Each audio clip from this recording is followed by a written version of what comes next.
Halo guys, dimanapun Anda berada, kali ini saya akan memberikan tutorial mengenai bagaimana cara mengobati penyakit batuk berdahak.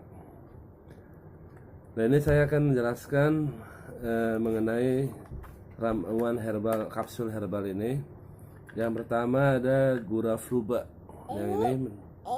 Yang satunya lagi ada herba androbi. Nah, yang ini. Jadi ada dua, Fluba dan androbi. Bentar. Untuk cara meminumnya, yang ini untuk minumnya 3 kali, tapi 1 kali makan tuh 3 kapsul. Yang ini namanya Guraf. Nah, ini 3 kapsul sekaligus langsung diminum. Gurafluba ini. Berarti kalau sehari 3 kali 3 x 3 9 kapsul. Nah, yang satu lagi ada herba androbi. Nah, ini juga sama, minumnya 3 kali 3, berarti 1 hari 9 kapsul. Nah, ini digabung.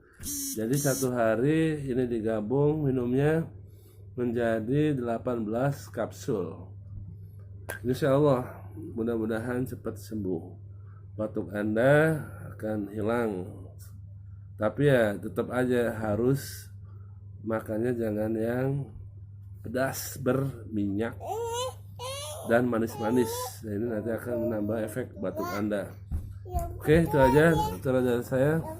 Semoga bermanfaat dan penyakit batuk Anda cepat sembuh. Assalamualaikum warahmatullahi wabarakatuh.